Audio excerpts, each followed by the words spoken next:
ඔයා කවදාරි හිතලා තියෙනවද සමහර මිනිස්සු ඉන්නවා එයාලා දකින පළවෙනි පාරින්ම අපිට එයාලව මාර විදියට විශ්වාස කරන්න හිතෙනවා. එයාලට ලං වෙන්න හිතෙනවා.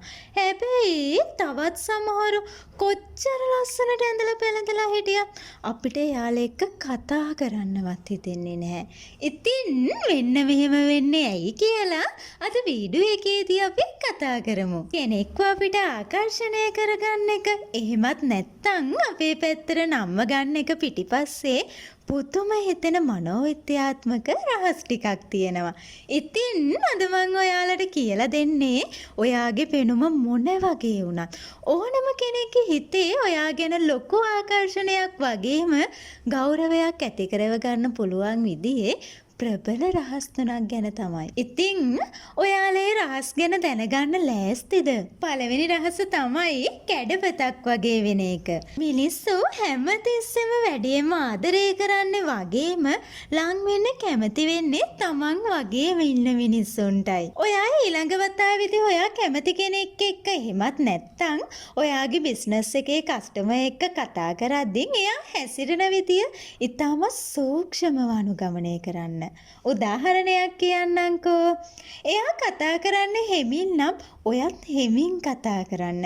එයා අත් දෙක බැඳගෙන ඉන්නවා නම් ඔයත් ටික වෙලාවකින් හරිම ස්වභාවික විදිහට අත් දෙක බැඳ ගන්න. එයා hina වෙනකොට ඔයත් hina වෙන්න. හැබැයි මේක කරන්න ඕනේ නම් එයාට අහු වෙන්නේ නැති විදිහට හරිම සූක්ෂමව. ඉතින් එතකොට එයාගේ උපවිඥාණයට නොදැනුවත්වම දැනෙනවා මේ කෙනා නම් මං වගේම කෙනෙක් කියලා. මට මෙයාව විශ්වාස කරන්න පුළුවන් කියලා. ඒකෙන් ඔයා කෙරේ තියෙන ආකර්ෂණය ඉබේම වැඩි වෙනවා. දෙවැනි රහස තමයි මුලින්ම ලබා දීම. ඒ කියන්නේ කවුරු හරි කෙනෙක් අපිට පුංචි හරි උදව්වක් හරි එහෙමත් නැත්නම් තෑග්ගක් හරි දුන්නොත් අපේ මොලෙන් අපිට බල කරනවා එයාට අපෝ මොනවා හරි කරන්න ඕනි කියලා. මේකට හරිම ලස්සන පරීක්ෂණයක් තියෙනවා. එක හෝටලයකට එන අයට බිල දෙනකොට වේටර්වරයා බිලත් එක්ක එක ටොෆියක් තියලා යනවා.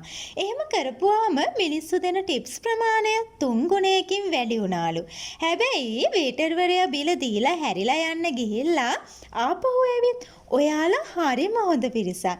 ඒ නිසා මම ඔයාලට තව ටොෆියක් දෙන්නම් කියලා දෙවනි ටොෆියක් දුන්නාම මිනිස්සු දුන්න ටිප්ස් ප්‍රමාණය 23 ගුණයකින් වැඩි වුණාලු කියලා තමයි ඒ පරීක්ෂණයේදීත් හොයාගත්තේ. ඉතින් ඔයාටත් පුළුවන් මෙන්න මේ දේ ඔයාගේ ජීවිතයට එකතු කරගන්න. කෙනෙක්ව ආකර්ෂණය කරගන්න ඕනේ නම් මුලින්ම එයාට අවංක ප්‍රශංසාවක් කරන්න. එහෙම නැත්නම් එයා ඉල්ලන්න කලින් පුංචි උදව්වක් කරන්නකෝ. එතකොට එයාගේ හිත ඇතුලෙන් නොදැනුවත්වම ඔයාට ලං වෙන්න ලොකු පෙළඹවීමක් ඇති වෙනවා. තුන්වෙනි රහස හරිම සරලයි. හැබැයි ප්‍රබලයි. ලෝකෙම ප්‍රසිද්ධ ලේඛක ඩේල් කානගී එයාගේ පොතක මෙන්න මෙහෙම දෙයක් ලියලා තියෙනවා. ඕනම මිනිස්සෙක්ට මෙලව අහන්න ලැබෙන මිහිරිම වගේම වැදගත්ම ශබ්දය තමයි එයාගේ නම.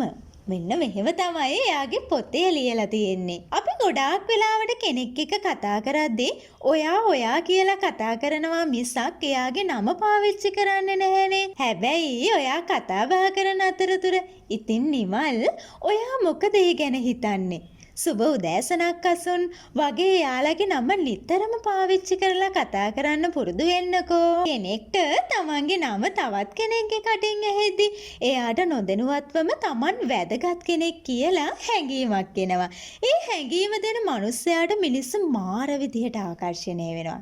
ඉතින් අද ඉඳන් ඔයා කෙනෙක්ට කතා කරද්දී එයාගේ නමෙන් ආමන්ත්‍රණය කරලා කතා කරන්න පුරුදු වෙන්න. ඉතින් බලන්නකෝ කෙනෙක්ව ආකර්ෂණය කරගන්න සල්ලි යාන වාහන හරි සුපිරි පෙනුමක් හරි ඕනේ නැහැනේ. ඔයා මිනිස්සුන්ට සලකන විදිහ වගේම ඔයාගේ කතා බහෙන් ඕනම කෙනෙක්ව ඔයාගේ දීපලක් කරගන්න පුළුවන්. ඉතින් අද මම මේ කියපු රහස් තුනෙන් ඔයා මුලින්ම පාවිච්චි කරන්න හිතන් ඉන්නේ මොකද්ද? පල්ලෙහාන් යාළුවෙන් කමෙන්ට් එකක් දාන්නකෝ. වීඩියෝ එක වටිනවා කියලා හිතෙනවා නම් යාළුවෙක්ට බලන්න ෂෙයා කරන්න. අපේ channel එක subscribe කරන්න අමතක කරන්න එපා.